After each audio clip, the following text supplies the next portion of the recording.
Bismillahirrahmanirrahim. Assalamualaikum warahmatullahi wabarakatuh. Alhamdulillahilladzi allafa baina qulubina fa asbahna bi ni'mati ihwana asyhadu an la ilaha illallah wahdahu la syarikalah wa asyhadu anna Muhammadan abduhu wa rasuluhu la nabiyya ba'dah. Ma ba'd. Anak sekalian, alhamdulillah pada pertemuan kali ini adalah pertemuan pertama setelah kalian pulang, dan ini merupakan pembelajaran jarak jauh pada mata pelajaran sejarah kebudayaan Islam. Judul yang akan kita pelajari adalah tentang perkembangan peradaban Islam pada masa kerajaan Mughal di India, atau kalau di buku paket ini adalah bab 2 ya. Kemudian kompetensi dasar dari bab 2 adalah meyakini bahwa proses lahirnya kekuasaan dalam Islam termasuk pada masa dinasti Mughal ini adalah manifestasi semangat juang umat Islam yang ada. Kemudian bisa kita lihat di sini ada peta kekuasaan Islam yang mencakup dari 3 kesultanan atau kerajaan ya, yaitu Kesultanan Utsmani, kemudian Kesultanan Safawi dan Mughal. Untuk Utsmani mungkin kita sudah mendengar, dan ini adalah merupakan kesultanan atau kerajaan Turki Utsmani yang ada di negara Turki sekarang, dan dilihat di peta itu wilayah kekuasaannya cukup luas sampai kemudian menyeberang ke Eropa dan lain sebagainya. Kemudian yang kedua adalah Kesultanan Safawi atau Kerajaan Safawi yang berada di negara Iran kalau sekarang, dan itu kekuasaannya diberi warna merah ya. Kemudian yang ketiga adalah Kerajaan Mughal, yaitu yang berada di India sekarang. Untuk latar belakang berdirinya kerajaan Mughal sekalian, di situ yang pertama adalah bangsa Mongol, pimpinan Hulagukan, menghancurkan Baghdad, ibu kota dinasti Abbasiyah, karena pengkhianatan seorang wazir atau seorang pejabat menteri besar ya, yang bermadzhab Syiah bernama Abu Al-Qaumi. Ya, kehadiran bangsa Mongol yang di bawah pimpinan Hulagukan ini datang ke Baghdad pada masa akhir kekuasaan dinasti Abbasiyah. Kemudian kedatangan mereka menghancurkan ya peninggalan-peninggalan bersejarah, membunuh ulama-ulama, dan kemudian membunuh dan menangkap para pejabat dari dinasti Abbasiyah itu sendiri, dan ini menunjukkan akhir dari kekuasaan dinasti Abbasiyah di Baghdad.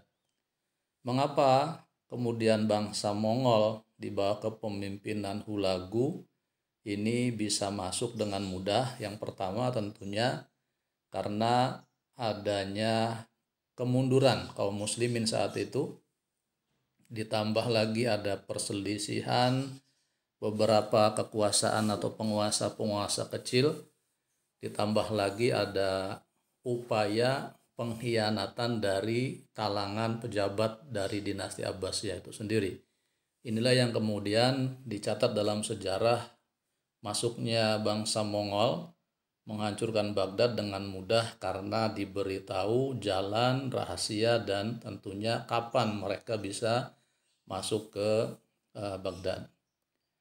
Yang kedua, dari Baghdad bangsa Mongol melanjutkan perluasan wilayahnya untuk masuk ke negeri-negeri muslim yang lainnya ya. Jadi di situ kemudian mereka berkehendak untuk menaklukkan wilayah-wilayah tetangga dari Baghdad menuju ke Syam ya, wilayah Syam dari kalau sekarang mungkin mencakup beberapa negara ya, Palestina, Lebanon, kemudian Syria ya.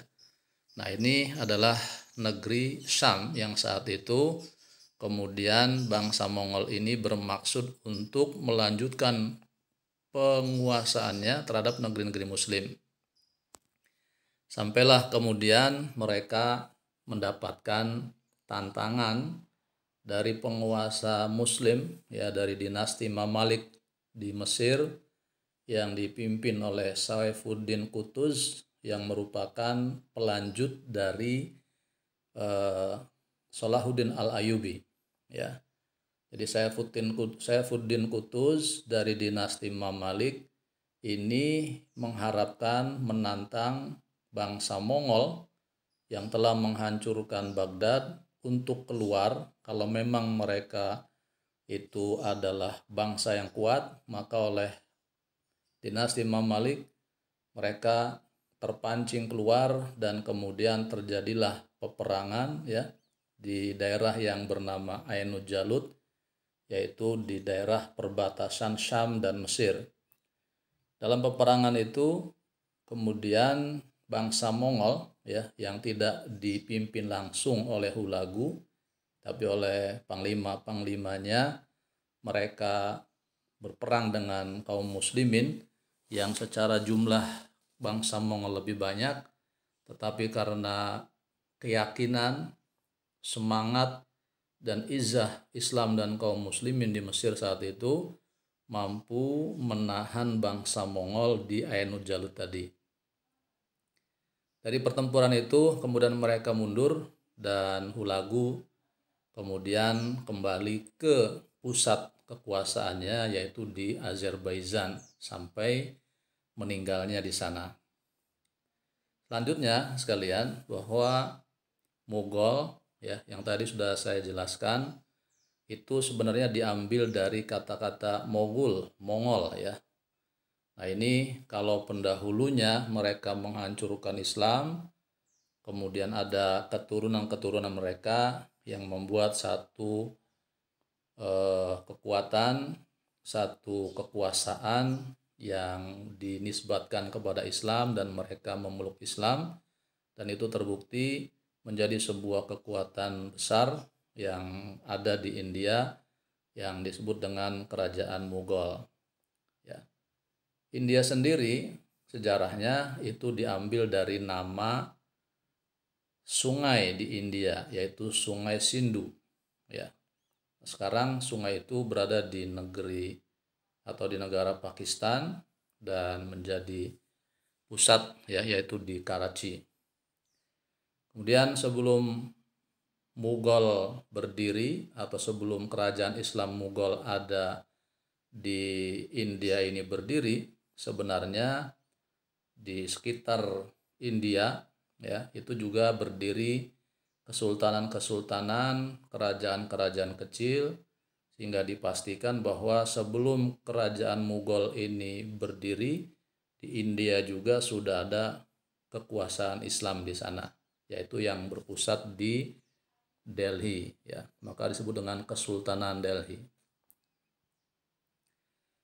Kemudian sekalian, kemegahan Islam ya yang kita kenal setelah wafatnya Rasulullah, kemudian dilanjutkan dengan masa Khulafaur Rasyidin, kemudian ada masa dinasti Bani Umayyah, Bani Abbasiyah, kemudian Bani Umayyah juga, dan beberapa dinasti-dinasti yang lainnya. Yang pertama adalah tentang bagaimana kebesaran Islam yang menjadi mercusuar kebangkitan dunia yang mewarnai kesadaran orang-orang yang ada di sekitarnya, itu diantaranya ada di Andalus, yaitu dipelopori oleh keturunan dari Umayyah. Maka bisa disebut bahwa Islam ada di Andalusia itu disebutkan menjadi pelanjut dari dinasti Bani Umayyah pertama yang ada di Damaskus, kemudian digantikan oleh dinasti Abbasiyah.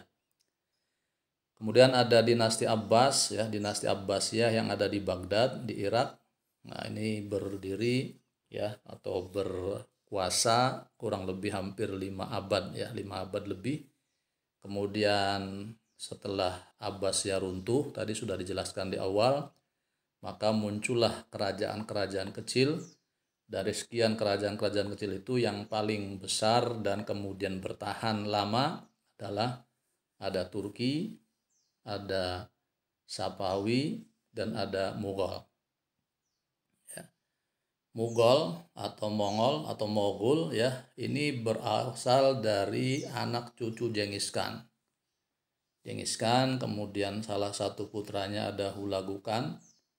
Nah, Hulagu punya keturunan, di antaranya ada Timur Leng ya. Kemudian di antara keturunan Timur Leng itu ada Abu Sa'id, dan setelah itu dari keturunan Abu Sa'id ada yang namanya Zahiruddin Babur atau Zahiruddin Muhammad Babur ya. Babur ini diartikan sebagai harimau atau macan. Maka Zahiruddin digelar dengan Babur karena keberaniannya, karena kerja kerasnya, karena keinginannya, karena membawa nama besar dari moyangnya yaitu bangsa Mongol. Maka setelah dia masuk Islam, dia juga ingin membuktikan bahwa dia tidak lepas dari kebesaran nenek moyangnya. Yang membedakannya adalah sekarang dikemas dengan nilai-nilai keislaman, dan tujuannya juga ingin menyebarkan Islam khususnya di India. Zahiruddin Babur atau Zahiruddin Muhammad Babur ini adalah putra dari Syekh Umar ya. Syekh Umar ini adalah amir atau sultan di kerajaan Fargana atau di daerah Afghanistan kalau sekarang ya. Nah, ini putranya Miran Shah. Nah, Miran Shah ini putranya Timur Leng. Jadi Zainuddin atau Zahiruddin Babur ini adalah cucu dari Timur Leng ya, dan masih keturunan terus ke Genghis Khan. Baik, itu dari latar belakang berdirinya. Kemudian kerajaan Mughal ini, anak-anak sekalian, masa kekuasaannya dari tahun 1526 sampai 1858. Nah, itu masa rentang waktu kekuasaan dinasti Mughal. Jadi pendiri dari dinasti Mughal ini adalah keturunan Mongol ya. Jadi dari keturunan Timur Leng yang bernama Zahiruddin Muhammad Babur ya, digelari dengan Babur karena keberaniannya, atau dengan arti dari Babur lah si macan atau si harimau.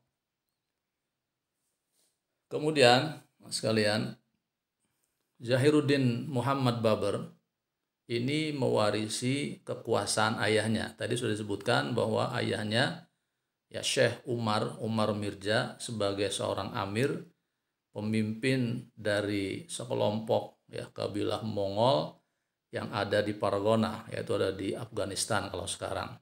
Saat itu Zahiruddin Muhammad Babur masih berusia 11 tahun ya, tetapi karena dia sudah disiapkan dan punya pikiran bahwa dia adalah mewarisi kebesaran bangsa Mongol, sehingga kebesaran nenek moyang mereka ini kemudian menjadikan dirinya memiliki kemauan, tekad yang kuat untuk meneruskan kekuasaan ayahnya ya.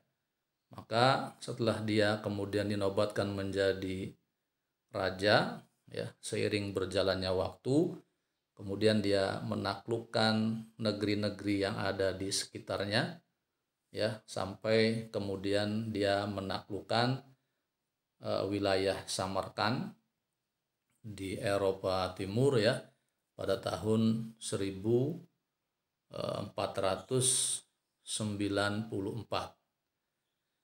Kemudian tahun 1504 Muhammad Babur atau Zahiruddin Muhammad Babur ini menaklukkan Kabul ya, masih di Afghanistan. Kemudian melanjutkan perluasannya ke India Dan saat itu ketika memasuki wilayah India, daerah India ada di bawah kekuasaan kesultanan atau keamiran muslim yang lain di bawah kepemimpinan namanya Ibrahim Lodi. Maka pada tanggal 21 April 1526 terjadilah di situ peperangan perebutan kekuasaan antara pasukan Ibrahim Lodi sebagai penguasa Kesultanan Delhi dengan pasukan Zahiruddin Muhammad Babur, ya. Dia dari Afgan masuk, kemudian terjadilah perebutan kekuasaan. Ya, singkat cerita, dalam perebutan kekuasaan tersebut yang memenangkan adalah Zahiruddin Muhammad Babur, ya. Sehingga kemudian Ibrahim Lodi menyerah, pasukannya ditawan, dan secara langsung atau tidak langsung maka Kesultanan Delhi itu jatuh kepada penguasa baru, yaitu Zahiruddin Muhammad Babur. Ya, disitulah kemudian di wilayah Delhi ini kerajaan Mughal dimulai. Lanjutkan sekalian, meskipun pendiri Mughal yang bernama Zahiruddin Muhammad Babur, ya, bukan warga India asli. Ya, tadi sudah disebutkan bahwa dia adalah keturunan dari orang-orang Mongol. Yang membedakannya adalah nenek moyangnya masih dalam agama non-muslim, tapi kemudian Zahiruddin, ayah dan kakeknya itu mereka beragama Islam, sehingga ketika Islam atau kerajaan Mughal mulai berkuasa di India, maka disitulah mulai mewarnai kehidupan masyarakat India dengan nilai-nilai keislaman. Padahal mayoritas orang-orang India adalah beragama Hindu, tapi sedikit demi sedikit kemudian nilai-nilai Islam bisa diterima, bisa menjadi sebuah peradaban baru, dan ini menjadi sebuah kebiasaan hidup baru bagi masyarakat yang ada di sekitarnya. Itu barangkali yang bisa disampaikan dari latar belakang berdirinya kerajaan atau kesultanan Mughal di India. Mudah-mudahan semangat dari Zahiruddin Muhammad Babur bahwa Islam harus bisa dikembangkan dimanapun, bahkan di situ adalah di India yang mayoritas beragama Hindu, itu mudah-mudahan kita bisa warisi semangat untuk menyebarkan Islam dengan cara damai, dengan cara Islam sebagai rahmatan lil alamin. Itu saja yang bisa disampaikan. Insya Allah nanti kita lanjut lagi pada pertemuan yang kedua. Assalamualaikum warahmatullahi wabarakatuh.